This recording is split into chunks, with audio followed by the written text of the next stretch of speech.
حضرت میاں شیر محمد شرقپوری علیہ رحمہ فجر کی نماز کے بعد یہ ٹوٹیاں نہیں جس طرح ہوتی تو وہ چھوٹا سا برآمدہ تھا، تو برآمدے کے اوپر بیٹھ کے وظائف کرتے تھے اور پھر اشراق کی نماز تک وہاں بیٹھتے اور پھر تشریف لے جاتے۔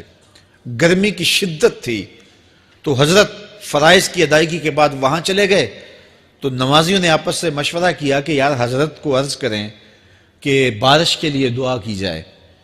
تو حضرت جا کے وہاں اپنے وظائف میں لگ گئے، تو انہوں نے کہا چلو ہم مسجد کے سین میں کھڑے ہو جاتے، حضرت توجہ کریں گے تو عرض کریں گے۔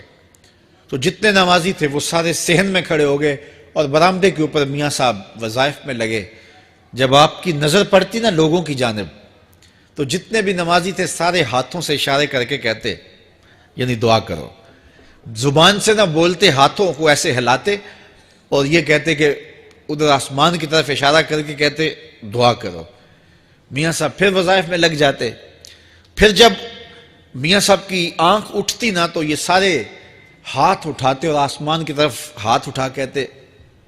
میاں صاحب پھر وظائف میں لگ جاتے۔ جب 2-3 مرتبہ ایسا ہوا نا تو میاں صاحب کی ہنسی نکل گئی اور ایسے آسمان کی طرف دیکھ کے کہا چل ہن پا دے۔ کہتے ہیں بس یہ بات کہنے کی دیر تھی کہ چھم چھم می برسنے لگا۔ تو جب کوئی حضور کا ہو جاتا ہے تو رب اس کو اپنا محبوب بنا لیتا ہے۔ تو حضور کی محبت خدا کی محبوبیت کا ذریعہ ہے، اس لیے ہمیں حضور کا پیار اپنی روحوں میں موجزن کرنا ہے، حضور کی محبت اپنی روحوں میں اتارنی ہے، اور محبت اپنے تمام تر تقاضوں کے ساتھ جب روح پذیر ہوگی تو پھر ہمارا انداز زندگی بھی سنور جائے گا، ہماری آخرت بھی سنور جائے گی۔ محبت کے من جملہ تقاضوں میں سے سب سے بڑا تقاضا محبوب کی اطاعت ہے کہ بندہ جس سے پیار کرتا ہے اس کی بات مانتا ہے۔ یہ ہے دعوی محبت کا ثبوت، اس کی دلیل۔ اور حضور کے صحابہ کی زندگیاں دیکھیے کہ انہوں نے حضور علیہ السلام کے ساتھ کیسے پیار کیا، حضور کی محبت میں اپنی عادتوں کو بدل دیا۔ حالانکہ عادتیں نہیں بدلی جاتی، 2 سکے بھائی ہوں، رشتہ کتنا گوڑا ہے، اور ایک گھر میں پرورش پائی ہے، ایک گود میں پلے ہیں، ایک باپ کے گہوارہ تربیت میں رہے ہیں، لیکن طبائع میں اختلاف یہ ایک فطری بات ہوتی ہے۔ ہمارے پاس لوگ آتے ہیں، 2 سکے بھائی ہوتے ہیں، ایک کی طبیعت ادھر کو جا رہی ہوتی ہے، دوسرے کا مزاج ادھر کو جا رہا ہوتا ہے، ایک سخت نرم مزاج ہوتا ہے اور دوسرے کی آنکھوں سے انگارے پھوٹ رہے ہوتے ہیں، ایک معاف کر دینے والا ہوتا ہے، ایک سخت غصیلا ہوتا ہے، ایک کی طبیعت کے اندر تلخی کی چنگاریاں ہوتی ہیں اور ایک کی طبیعت کے اندر نرمی کے پھول ہوتے ہیں، آپ نے بھی دیکھا ہوگا۔ تو یہ ایسا ہوتا ہے۔ اب اسی طرح کھانے پینے کی چیزوں میں طبائع کا اختلاف یہ فطری بات ہے، ایک کو ایک چیز پسند ہوتی ہے، دوسرے کو وہ چیز پسند نہیں ہوتی ہے۔ بعض اوقات ماں کو مسئلہ ہوتا ہے کہ یہ چیز اگر میں تیار کرتی ہوں تو میرا دوسرا بیٹا نہیں کھاتا، تو اس کے لیے بعد سے الگ سے کوئی چیز تیار کرنی پڑتی ہے کہ اس کی ڈیمانڈ یہ ہے اور میرے اس بیٹے کی ڈیمانڈ یہ ہے۔ مائیں مزاج سمجھتی ہیں، ایک آغوش میں پرورش پانے کے باوجود خون ایک ہے، گہوارہ تربیت ایک ہے، دودھ ایک ہے، لیکن طبیعتوں کے اندر اختلاف پایا جا رہا ہے۔ لیکن صحابہ کی زندگیاں دیکھیے، انہوں نے اپنی طبیعتیں بھی حضور کی طبیعت کے سانچے میں ڈھال دی۔ حضرت انس بن مالک کو کسی نے دیکھا کہ وہ شوربے سے کدو کے ٹکڑے نکال کے کھا رہے ہیں، تو کہا یہ کیا کر رہے ہو؟ کہا میں نے ایک دن حضور کو یوں کرتے ہوئے دیکھا تھا۔ تو طبائع کا اختلاف یہ ایک فطری اختلاف ہوتا ہے، لیکن صحابہ نے اس کو بھی چھوڑا اور حضور کی محبت کے سانچے میں ڈال دیا۔ پھر اس چیز کا انتظار نہیں کیا کہ حضور کا فرمان کیا ہے، حضور کی چاہت پہ اپنے مزاج کو بدلا۔ اللہ اکبر۔ حضور علیہ السلام مدینہ المنورہ کی گلی سے گزر رہے تھے، ایک گنبد نما مکان بن رہا تھا، اور ایسے مکان حضور کو پسند نہیں تھے۔ تو آقا کریم علیہ السلام نے پوچھا یہ مکان کس کا ہے؟ کہا فلاں انصاری کا ہے۔ حضور گزر گئے، چہرے پہ تھوڑے سے ناگواری آثار حویدہ ہوئے۔ کسی نے اس صحابی کو بتا دیا کہ حضور گزرے تھے، تیرے مکان کو دیکھا، شاید پسند نہیں آیا۔ 2-4 دن کے بعد حضور دوبارہ گزرے، دیکھا کہ وہاں ملبے کا ڈھیر پڑا ہوا تھا۔ فرمایا اس صحابی کو بلاؤ، بلایا گیا، کہا میں پرسوں ترسوں گزرا تھا، تیرا مکان دیکھا تھا، یہ کیا ہوا؟ عرض کی میں نے گرا دیا ہے۔ فرمایا کیوں؟ عرض کی سنا تھا آپ کو پسند نہیں، سنا تھا آپ کو پسند نہیں، میں اور آپ دیکھیں ہمارا کیا کیا حضور کو پسند نہیں، سر سے لے کر پاؤں تک، نجی زندگی سے لے کے سیاسی زندگی تک، اپنے امور ذات سے لے کر کے اپنی معاشرتی زندگی تک، ہمارا کیا کیا حضور کو پسند نہیں، اور ہر وہ چیز بدل دیں جو حضور کو پسند نہیں۔ محمد دی زیارت محمد دے رنگ وچ، اے ٹھگ بازیاں جانے پیارا محمد صلی اللہ علیہ وسلم۔ میرے شیخ کامل کا ایک شعر ہے، اور وہ شعر اتنا وزنی ہے کہ اگر میرے پاس جواہر لال موتی ہوں اور میں ایک پلڑے میں ڈال دوں اور ایک پلڑے میں یہ شعر رکھ دوں تو یہ شعر پھر بھی بھاری ہوگا۔ یاری لا تو پاک نبی سنگ، اے پر پوری یاری، پھر درود قبول ہے تیرا لکھ نہ لوں ایک واری۔ 1.25 مرتبہ درود پڑھنا ایک طرف، اور ایک دفعہ حضور کی ذات پہ درود پڑھنا، ان کی محبت کے سانچے میں یوں ڈھل کر کے جو وہ کہتے ہیں وہ میری زندگی کا عمل ہے، یہ اس سے وزنی ہے، یہ اس سے بھاری ہے۔ تو حضور کی محبت، حضور کے ایک صحابی تھے، وہ حضور کو ملنے آئے، اور آئے تھے بحرین سے۔ اچھا، انہوں نے حضور کو سلام کیا تو حضور نے رخ پھیر لیا، ناراضگی کا اظہار کیا، تو وہ سمجھے کہ شاید حضور نے ایسے ہی رخ پھیرا، تو جدھر حضور نے رخ پھیرا وہ ادھر جا کے سلام کرتے ہیں، تو حضور نے پھر رخ پھیر لیا، سمجھ گئے کہ حضور ناراض ہیں۔ اب انہیں سمجھ یہ نہیں آ رہی تھی کہ ناراضگی کا سبب کیا ہے۔ وہ اصحاب رسول سے پوچھنے لگے کہ حضور مجھ سے ناراض لگتے ہیں، آپ میں سے کوئی بتا سکتا ہے کہ حضور کیوں ناراض ہیں؟ اللہ اکبر!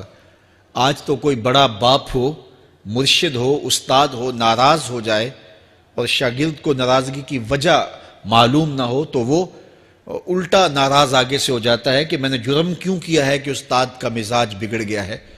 اللہ اکبر! لیکن ذرا دیکھیے، رنگ دیکھیے محبت کے، وہ صحابہ سے پوچھتا پھرتا ہے کہ حضور مجھ سے ناراض ہیں، مجھے بتائیے کہ کیا سبب ہوا؟ تو انہوں نے کہا کہ یہ تیرے ہاتھ میں جو سونے کی انگوٹھی ہے، اس سے حضور ناراض ہیں، کیونکہ حضور اس کو منع کر چکے ہیں۔ امت کے لیے سونا چاندی حضور نے امت کے مردوں کے لیے منع فرما دیا، صرف 4.5 ماشے سے کچھ کم کی انگوٹھی چاندی کی، اور وہ بھی عدد میں 1 ہو، شریعت نے جائز رکھی ہے۔ اگر 2 ماشے کی 2 ہوں گی تو پھر بھی جائز نہیں۔ عورت کو جائز ہیں 10 انگوٹھیاں پہنے، سونے کی پہنے، چاندی کی پہنے، یہ اس کا زیور ہے۔ مرد کو زیور کی ضرورت نہیں ہے، زینت کی ضرورت نہیں ہے، لہٰذا مرد کے لیے 1 انگوٹھی رکھی گئی ہے، وہ بھی اس لیے کہ اگر وہ کہیں مشکل میں ہو تو اس کو بیچ کر کے 2 وقت کا کھانا لے سکے۔ باقی اس کے لیے انگوٹھی 4.5 ماشے سے کم کا چاندی یا سونا 1 ماشا ہی کیوں نہ ہو، اس کے لیے جائز نہیں ہے۔ تو اس نے سونے کی انگوٹھی پہن رکھی تھی، لیکن اسے حرمت کا پتہ نہیں تھا، تو اس نے کہا کہ حضور مجھ سے کیوں ناراض ہیں؟ تو صحابہ نے کہا شاید یہ اس انگوٹھی کی وجہ سے ناراض ہیں۔ تو اس نے یہ نہیں کہا کہ مجھے تو پتہ ہی نہیں تھا، میرا کیا قصور؟ خیر، اس نے انگوٹھی اتار کے حضور کو پیش کرتے کہا حضور آپ اس وجہ سے ناراض ہیں؟ حضور نے انگوٹھی پکڑی اور ایسے پھینک دی، ناراضگی کی وجہ ختم ہو گئی، وہ بیٹھ گیا، بات شروع ہو گئی۔ اللہ اکبر! جب سلسلہ کلام ہوتا رہا، جب مجلس برخاست ہوئی، لوگ اٹھ کے گھروں میں جانے لگے، وہ بھی اٹھا اور الٹے پاؤں سے پیچھے چلا، تو کسی نے اس کو کہا وہ انگوٹھی تو اٹھا لو، سونے کی انگوٹھی ہے، قیمتی ہے، چلو تمہارے لیے پہننا جائز نہیں، تمہاری بیوی کے لیے تو جائز ہے۔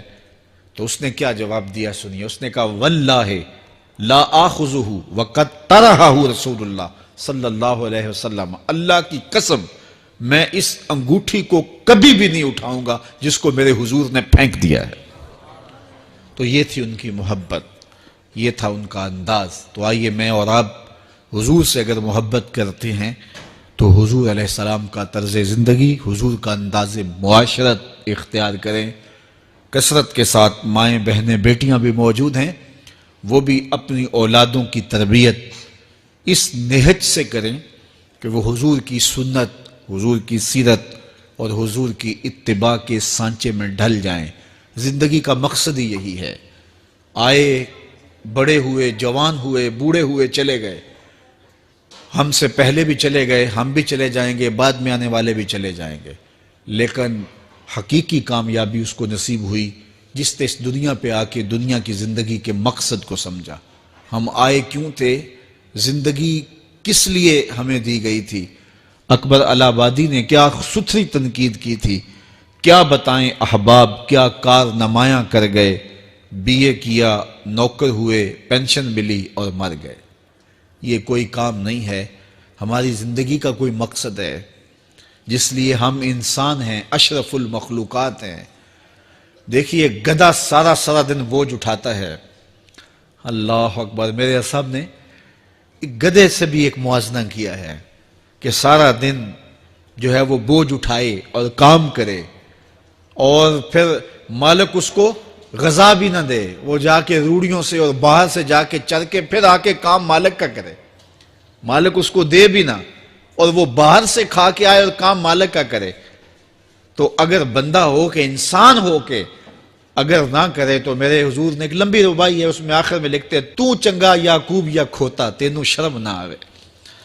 کہ اگر وہ ایک گدھا بھی کام کرے، اپنی پیٹھ پہ بوجھ لا دے، اور تو اپنے مالک کے لیے کچھ نہ کرے، اور ساری نعمتیں مالک نے تجھے دی ہیں اور عزتیں اور آبرویں تیرے نام کی ہیں، اور تو اس کا حق ہی ادا نہ کرے، تو پھر کس طرح تیرے سے؟ تو پھر اولئک کل انعام بل ہم اضل، فرمایا تو چوپایا ہے بلکہ چوپایوں سے بھی بدتر ہے۔ تو میں اور آپ اپنے آپ کو انسان ثابت کریں، آج موقع ہے۔ سے ثابت نے اجے حواس تیرے، سے ثابت نے اجے حواس تیرے، کر لے نیکیاں رج کے تو، اڑیا رب رسول کیوں پل بیٹھوں، آ رب رسول ول پج کے تو، آئی موت ایتھے رہسن کم تیرے، آئی موت ایتھے رہسن کم تیرے، نیکیاں کر لے بھج کے تو، کی آکھ سن لوگ یعقوب تینوں، جب ٹر پیوں سر منہ کج کے تو۔ وہ وقت آئے گا جب تنیاں باندھ دی جائیں گی، جب دونوں جانب سے کفن باندھ دیا جائے گا، پھر پردہ ہٹا کے دیکھا جائے گا، پھر بند کر دیا جائے گا۔ وہ لمحے کتنے دردناک ہوں گے، وہ گھڑیاں کتنی دردناک ہوں گی۔ آج مجھے اور آپ کو اللہ نے موقع دیا ہے، تو آج حضور کی سیرت کو اپنانے کا، اپنی روحوں میں اتارنے کا عزم کر کے